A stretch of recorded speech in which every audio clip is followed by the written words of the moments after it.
Formative assessment is an ongoing practice for collecting evidence of student learning. In a remote environment, formative assessment can also empower us to manage our workload as well as empower students to manage their own learning, taking responsibility for their progress. Formative assessment is often thought of as what happens after there is learning to inform the teacher about next steps. But what if you could use formative assessment to develop skills in self-regulation and agency? In a remote environment, we have the opportunity to use assessment to empower our students as they consider what they know, don't know, can or cannot yet do, develop a learning goal and point themselves toward the target, then consider how they will engage to meet their learning goals. In this way, we can empower students to take ownership over their own learning. As you review the outcomes for this presentation, consider the essential question: how can I use formative assessments to empower my students in a remote learning environment?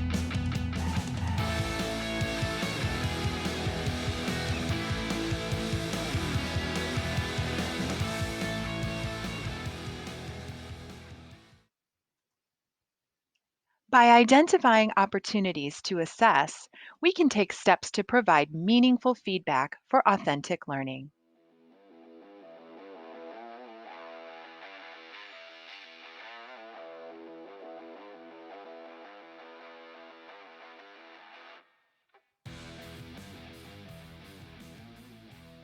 Tip number 1, revisit your learning targets. When you think about each lesson you want to deliver, what do you anticipate students need to show you to prove learning? Consider, have you identified learning targets from your essential standards? How will you know if the student has met the target? Do your students need this target to be met before moving on to the next target? Organize your targets as a progression of skills and knowledge for your students. Consider narrowing your focus to the what, how, and why. Tip number 2, divide your rubric into chunks. When we assign large tasks over an extended period of time, it can be tempting to assess our students on a range of skills. Think the giant rubric when the product is complete. In a remote environment, assessments need to be divided into smaller, digestible parts that can be administered over multiple days. Try dividing your rubric into one strand at a time and setting feedback dates for each target. Be sure to reach out to your building ISCs for more ideas and examples to make this work for your unique needs. Tip number 3, reduce the size.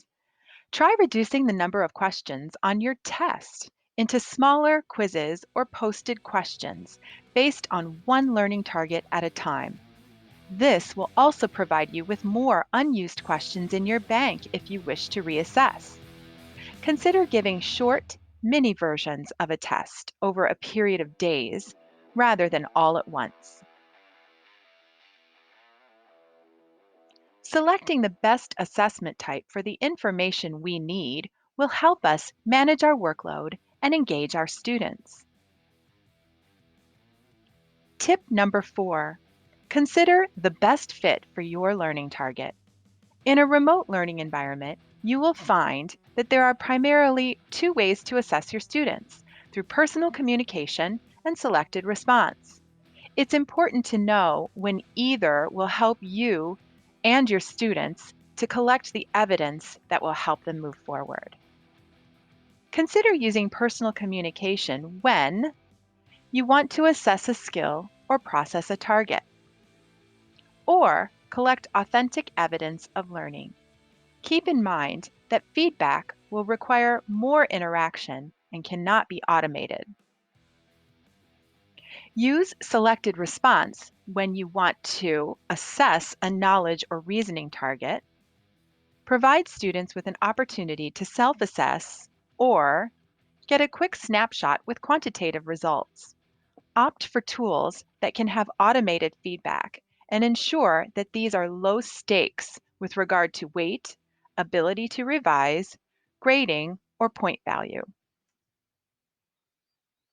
Personal communication can look like a short written response, a journal entry, a group video conference or chat, an individual video conference or chat, a video response of a process or of an answer to a prompt, an image of a process or of an answer to a prompt, or extended response.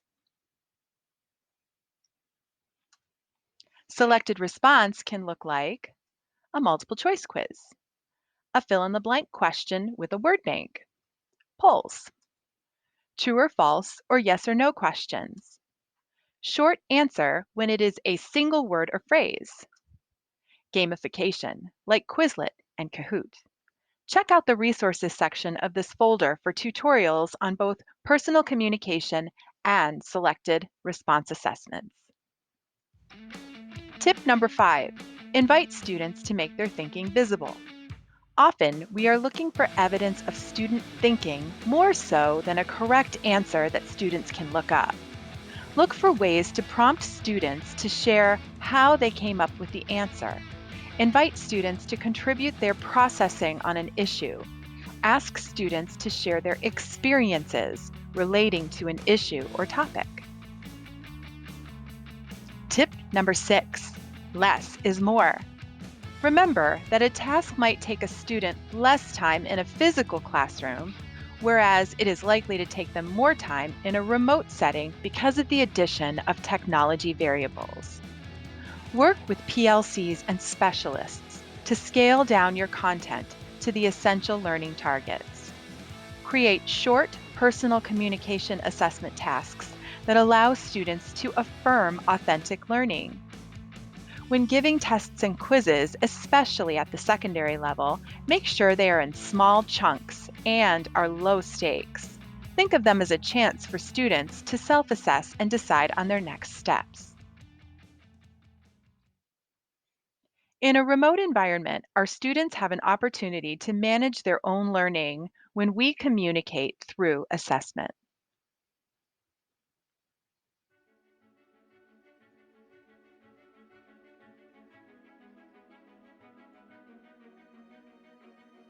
Tip number 7, try a single point rubric. In a single point rubric, you identify exactly what students need to do to be proficient. The goal is to meet that criteria and move forward. When students have not met the criteria, you can provide feedback to help them revise. When they exceed the expectation, you can provide feedback on this as well. Be sure to use tools such as comment banks in Google Keep to streamline your feedback. Remember to partner with your building ISCs as you consider how to design your single point rubric to make it work for your students.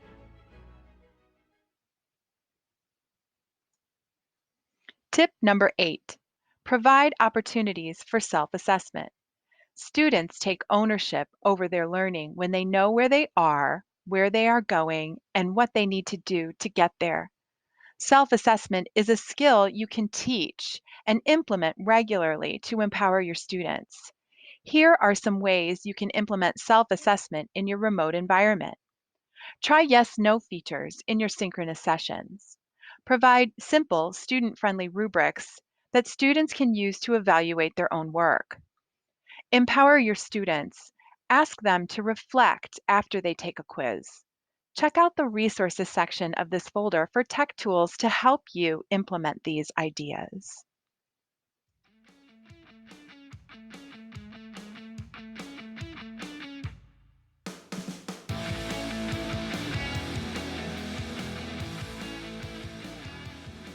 In this module, we explored the ways we can use formative assessments to empower our students in a remote learning environment.